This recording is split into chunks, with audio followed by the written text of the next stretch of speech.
The smell was the first thing that was wrong. Not a foul smell, not the smell of decay or anything so obvious. It was the smell of damp earth and cellar rot, a scent that had no business being in the middle of my clean, dry living room. It was clinging to the old wooden box I just dragged in from the rain, a box I had dug out of the mud from beneath the gnarled roots of the old oak at the edge of my property. My hands were trembling, not from the cold of the storm, but from a deep, resonant dread that had been building in my bones for months.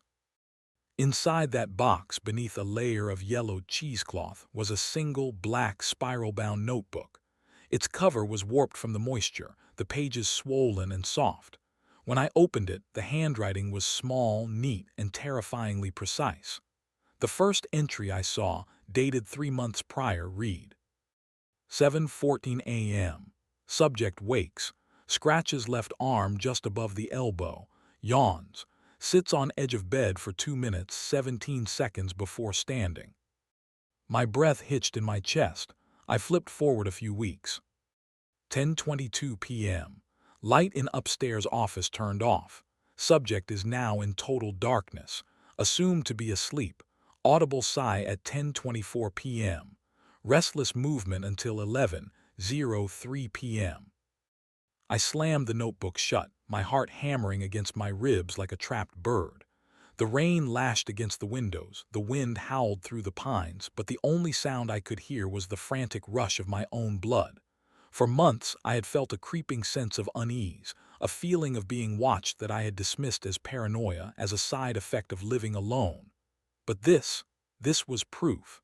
Someone hadn't just been watching me, they had been studying me. And the final, freshly inked entry, from only an hour ago, was the one that made the world drop out from under me. 11:02 p.m. Subject has found the cache. Observation is now complete. Evaluation begins. To understand the depth of that horror, you have to understand my life before it was contaminated. You have to understand the quiet. My name is Alex, and for the last 5 years, I've worked as a freelance web developer and graphic designer from my home in rural Washington.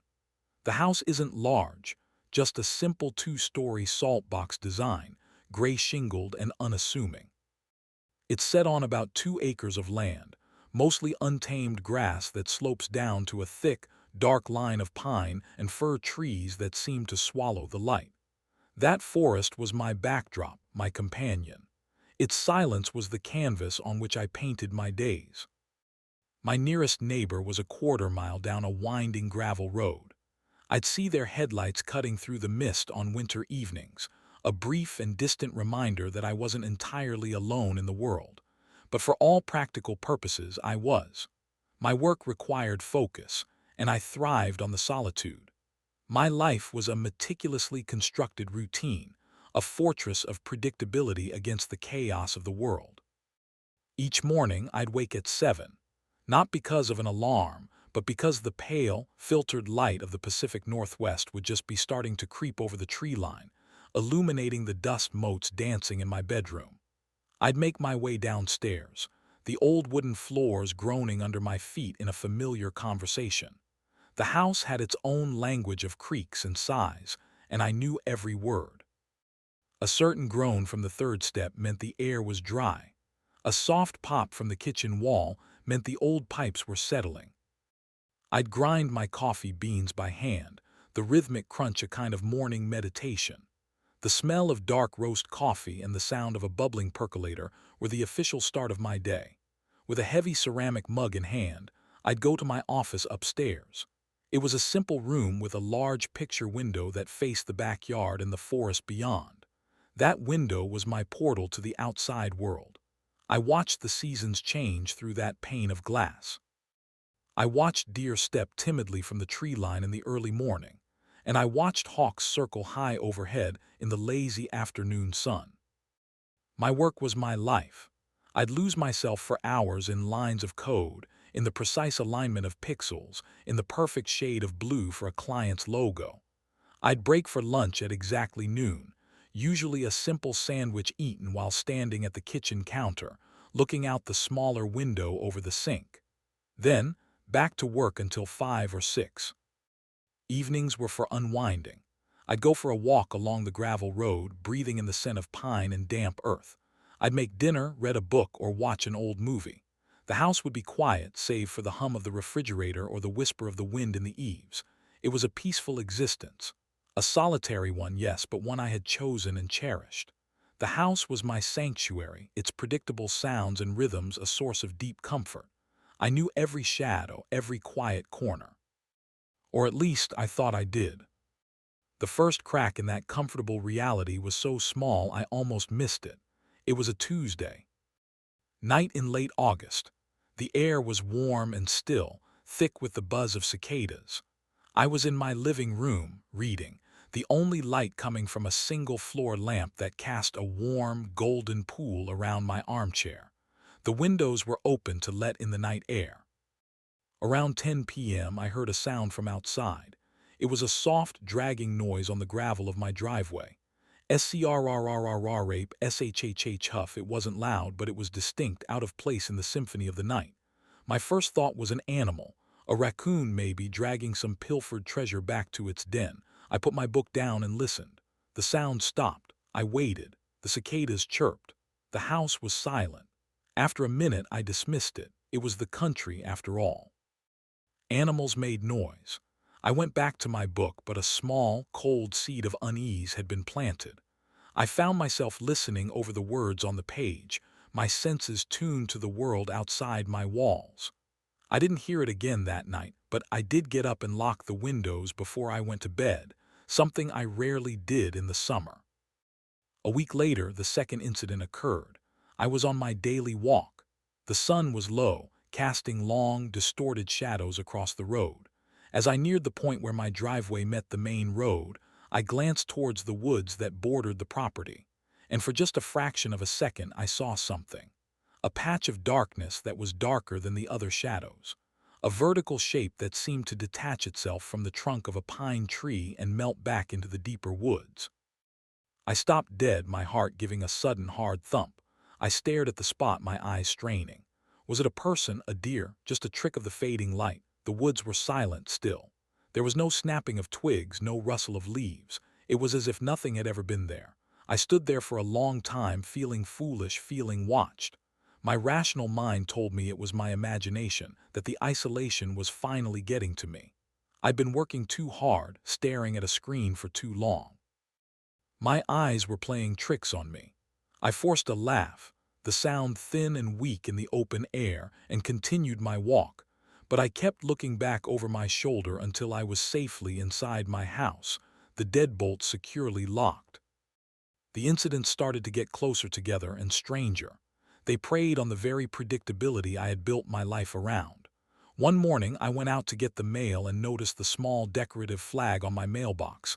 A little painted cardinal I'd had for years was angled slightly downwards. I always kept it perfectly straight. I straightened it, a flicker of annoyance passing through me. Kids, probably. A few days after that, I came downstairs in the morning to find a single kitchen chair pulled out from the table. Just a few inches, not enough for someone to sit, but enough to be wrong. I lived alone. I hadn't had anyone over in months. I knew with absolute certainty that I had pushed all the chairs in before going to bed. It was part of my nightly shutdown routine. Turn off lights, check stove, push in chairs, lock door. I stood in the kitchen doorway for a full minute, my coffee forgotten, a cold dread washing over me. It felt like a violation, but a subtle one, a message that could be easily denied. Did I forget? Was I so tired I just didn't remember doing it? The doubt was the worst part. It was a poison, making me question my own mind, my own memory. I started becoming obsessive. I'd take pictures of things with my phone before I left the house. The position of the chairs, the locks on the windows, the arrangement of coasters on my coffee table. It felt insane, but it was the only way to anchor myself, to prove that I wasn't losing my mind. The psychological toll was immense and insidious. Sleep became a battleground. I'd lie in bed, my body rigid, my ears straining to decipher every sound the old house made. Was that groan the house settling, or a footstep on the stairs? Was that whisper the wind or a voice just outside my window? My work suffered. I couldn't focus. My mind would drift, my eyes drawn again and again to that big window overlooking the woods. I started to hate that window. It felt less like a portal and more like a one-way mirror. Exhaustion became a permanent state. It was a heavy, leaden thing that sat behind my eyes and slowed my thoughts. My world, once so open and peaceful, had shrunk to the space of my own skull. I was trapped in a feedback loop of fear and doubt. I considered calling the police, but what would I say? My mailbox flag was crooked and a chair was out of place. They would think I was a lonely, paranoid man seeking attention, and maybe they'd be right. That was the most terrifying thought of all, that the threat wasn't outside but inside me, that I was the one unraveling. The incidents continued to escalate, each one a small, calculated push against the walls of my sanity. One evening I was working late, trying to meet a deadline. It was arrow. Under 11 p.m. the house completely silent, and then I heard it, a faint, rhythmic sound from downstairs. Thump, thump, thump. It was soft but persistent, like someone slowly and patiently tapping a single finger on the wooden frame of the back door. I froze, my hands hovering over my keyboard. Every muscle in my body went tense. I muted my computer, held my breath, and listened. Thump, thump, thump. It was steady. Unhurried, I slowly pushed my chair back, the small squeak of the wheels sounding like a scream in the silence. I crept to the top of the stairs, my heart pounding in my ears. The tapping continued. It wasn't aggressive. It was methodical. It felt like a test. I took one step down, and the old wood groaned loudly under my weight. The tapping stopped instantly. Silence rushed back in, heavier and more menacing than before. I stood there on the step for what felt like an eternity, every nerve ending on fire. I was being watched. I was being listened to. My reaction was being measured. I finally forced myself to go downstairs, my hands shaking as I flicked on every light along the way. I looked through the peephole in the back door. Nothing but darkness. I unlocked it, my rational mind screaming at me not to, and opened it a crack. The cold night air washed over me, carrying the scent of pine. There was no one there, no footprints on the small wooden porch. Nothing, just the silent, waiting trees. The final straw before the discovery of the box was the window. I had to run into town for groceries, a trip I'd been putting off for days because I hated leaving the house. I did my routine, checked all the locks on the doors and windows, took a few pictures on my phone to reassure my frayed nerves, and left. I was gone for maybe an hour. When I got back, everything looked normal. I unloaded my groceries, putting everything away with mechanical precision. It wasn't until I was making a cup of tea that I noticed it. The small window over the kitchen sink, the one that looked out onto the side yard, was unlatched, and it was open, just a crack, a sliver of an opening, barely an inch wide. I stared at it, the half-full kettle in my hand growing cold. I pulled out my phone, my fingers fumbling, and looked at the picture I had taken an hour ago. The latch was clearly, undeniably in the locked position. Nothing was taken, nothing else was out of place. This was so much worse than a burglary. A burglar wants your things. This person, they wanted something else. They wanted me to know they could get in. They wanted me to know that no lock, no wall was enough to keep them out. My sanctuary had been breached. The last vestige of safety I had was gone. From that moment on, the house was no longer my home. It was a cage, and I was trapped inside it with the ghost of an intruder. That night's sleep was impossible. I sat in my office, the only room without a ground-floor window, and just waited for the sun to rise. I felt a crushing sense of despair. The watcher had moved from observation to interaction. They were no longer content to stay in the shadows. They were getting bolder, and I had no idea what they wanted or what they were planning to do next. The fear was no longer a creeping unease. It was a physical presence, a cold, heavy weight in the room with me. It sat in the chair opposite and watched me with hollow eyes. I knew I couldn't live like this anymore. I needed proof. I needed something tangible, something I could take to the police that would make them believe me. I didn't know it then, but I was about to get all the proof I could ever want and more. That brings us to last night. A storm had been brewing all day. the sky a bruised purple-gray. By 10 p.m., the first fat drops of rain were splattering against the windows. By 11, it was a full-blown tempest. The wind shrieked, and the rain came down in solid, blinding sheets. The power flickered twice, each time plunging me into a heart-stopping second of absolute blackness before the lights buzzed back to life. I was a wreck. I paced from the living room to the kitchen and back again, my body thrumming with a toxic cocktail of adrenaline and exhaustion. Every crash of thunder sounded like a door being kicked in. Every scratch of a branch against the siding was the sound of fingers at the window pane. I was at the large window in my office, staring out into the maelstrom, when a flash of lightning bleached the world white. And in that brief, stark illumination, I saw it. At the edge of the property, near the base of the massive old oak tree that marked the boundary, the ground was disturbed. It was a patch of dark, freshly turned earth, a wound in the sodden grass that I knew, with a certainty that chilled me to the bone, had not been there that morning. My mind reeled. What was it? Had something been buried, or had something been dug up? The police. I should call the police. But the rational part of my brain, what little was left of it, knew they wouldn't come.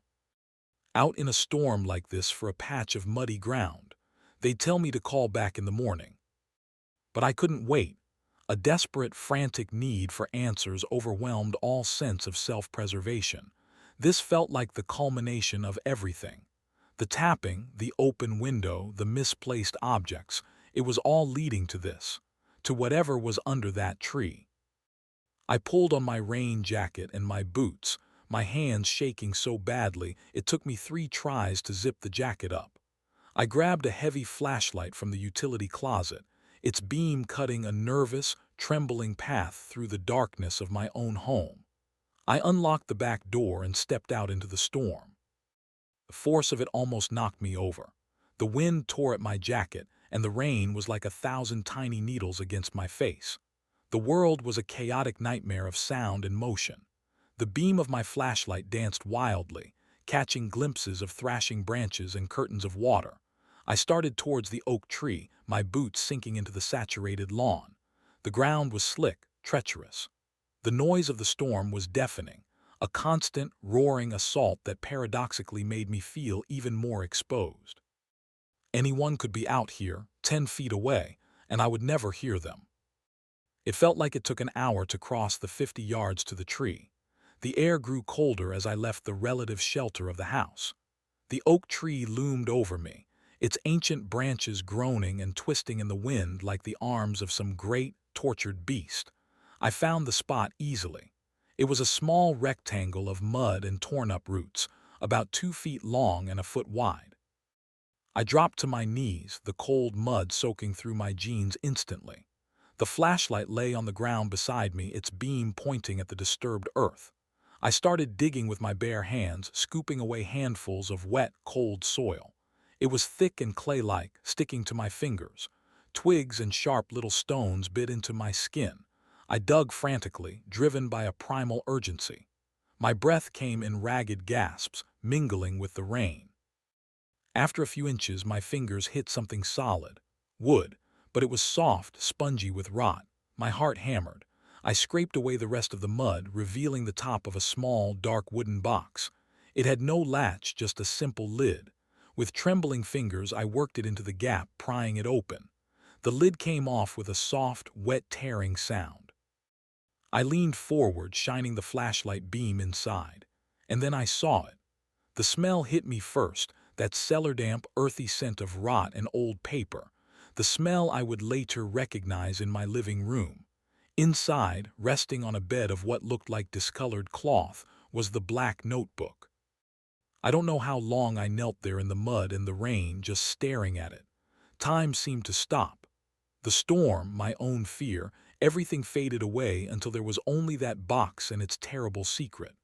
I finally grabbed it, clutching it to my chest like some unholy artifact, and stumbled back to the house. Inside, I dripped water and mud all over the floor. I didn't care. I went into the living room, set the box on the coffee table, and turned on every light. The house was blazing with a false, sterile brightness. I pulled the notebook out. The cover was slick with moisture. I opened it. And my world ended. Page after page was filled with the same tiny, meticulous handwriting. It was a log, a detailed, obsessive, minute-by-minute log of my life.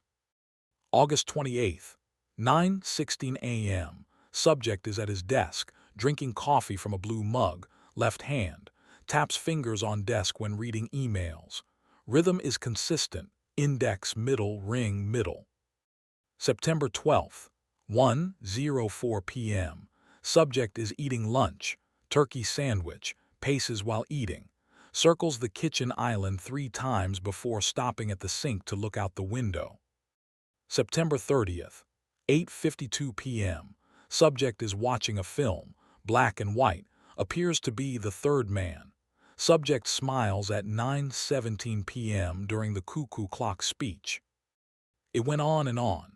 My most private, mundane moments, recorded with the sterile precision of a scientific observer. What I ate, what I watched when I slept. It even chronicled the moments of my own dawning terror, analyzing them with a chilling detachment. October 5th, 10:03 p.m. Initiated auditory stimulus at rear entrance, rhythmic tapping. Subject exhibits classic fear response. Cessation of activity, focused listening. Responded to auditory cue of stair creak by ceasing stimulus. Subject investigated after 3 minutes 45 seconds. Conclusion: subject is highly reactive but slow to action. I felt a wave of nausea so powerful I had to grip the edge of the table. He wasn't just watching. He was running experiments. I was a rat in his maze, and he was taking notes on my behavior. Underneath the notebook there was something else. The yellowed cheesecloth. I lifted it with a shaking hand. My stomach turned to ice. There, nestled in the bottom of the box, was a small collection of items. A single gray sock, identical to the ones in my drawer that had gone missing from the laundry weeks ago. The cheap ballpoint pen with the logo of a local bank that had vanished from my desk. A chipped ceramic mug with a cartoon owl on it. A gift from my sister years ago that I kept at the back of a cupboard and hadn't seen in months. He had been inside my house, multiple times, not just through an unlocked window but moving freely, taking souvenirs, trophies, proof of his access, his complete and total power over my environment. My eyes fell back to the notebook, drawn by a morbid gravity. I flipped to the last page, to the most recent entries. The ink was still dark, barely dry, the paper only slightly buckled from the ambient dampness. It was from that night. 10:15 p.m. Storm begins. Subject appears highly agitated, pacing, constantly looking towards the window. Increased heart rate and respiration are probable. 10:51 p.m. Lightning flash. Subject observed the cache location near the oak tree. Visible reaction. Decision-making process initiated. 11:02 p.m. Subject has found the cache. Observation is now complete. Evaluation begins. Evaluation begins.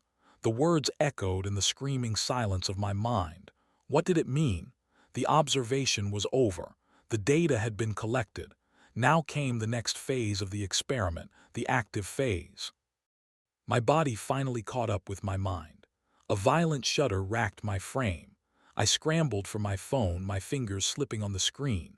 I dialed 911. The voice of the dispatcher was calm, detached, a voice from another world, a world where things made sense. I tried to explain, but my words came out in a choked, panicked torrent. The box, the notebook, the watching, the evaluation. I'm sure I sounded completely unhinged, but they said they were sending a car. I spent the next 20 minutes huddled in the corner of my living room, the farthest point from any window, staring at the front door, waiting. The notebook lay open on the table, a testament to my violated life. The storm raged outside, but the real storm was inside me. My home, my sanctuary, was a diorama on a stranger's desk. My life was a set of data points in a madman's ledger, and the experiment was not over. The police arrived. 2 deputies, their faces grim and beaded with rain. They were professional, methodical. They listened to my frantic story, their expressions unreadable. They looked at the notebook, their eyes scanning the meticulous entries. I could see a flicker of something in the younger deputy's eyes, not disbelief, but a deep, professional unease. This was stranger than their usual calls. They took the box and its contents as evidence. They swept the perimeter of the house with their powerful flashlights, but the torrential rain had turned the ground into a sea of mud. Any tracks, any evidence of a presence had been washed away into the night. They found the pry marks on the kitchen window frame, small and neat, almost invisible. It corroborated that part of my story at least. They left me with a case number and a promise to increase patrols in the area for a few nights. But I could see it in their eyes. There was nothing they could do. There was no suspect, no weapon, no clear crime beyond trespassing. The theft was of items so trivial it was meaningless in a police report. The real crime was the theft of my sanity, of my sense of safety, and there's no law against that.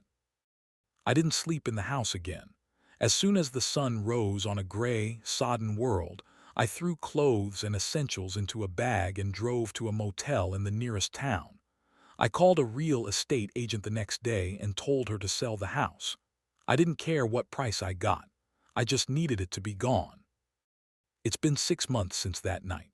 I live in the city now, in a sterile, anonymous apartment on the 14th floor of a high-rise. There are 3 locks on my door. I have blackout curtains on the windows, and they are never, ever open. The quiet I once cherished is now my enemy.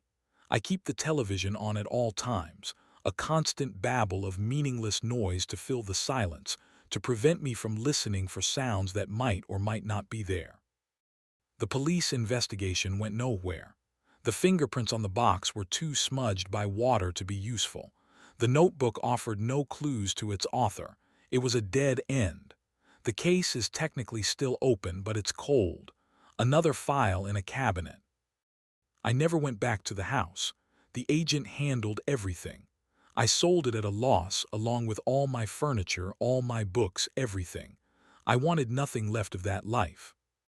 But you can't sell a memory. You can't put a lock on a thought. I'm surrounded by millions of people, but I've never felt more isolated. I scrutinize every face in a crowd. The man reading a newspaper on the bus. The woman standing behind me in line for coffee.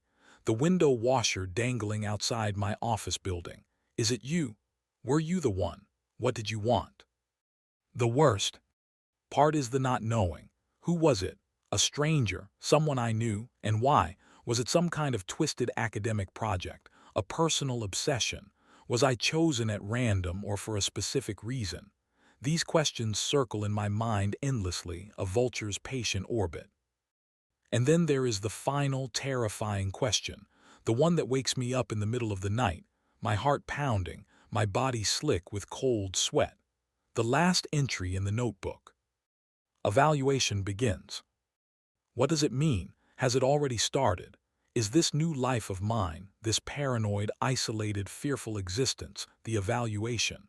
Am I being watched right now, my reactions to the trauma carefully noted in a new notebook? Or is the evaluation something else? Something yet to come, a final test in the experiment. Sometimes, late at night, when the city noise dies down to a low hum, I think I feel it. That old, familiar prickling on the back of my neck, the feeling of being a specimen under glass. And I look down from my window at the endless, anonymous city below, and I understand that the true horror wasn't finding the proof. The horror is knowing that the observation is over, and that somewhere out there in the darkness, my evaluation is just beginning, and there is absolutely nothing I can do to stop it.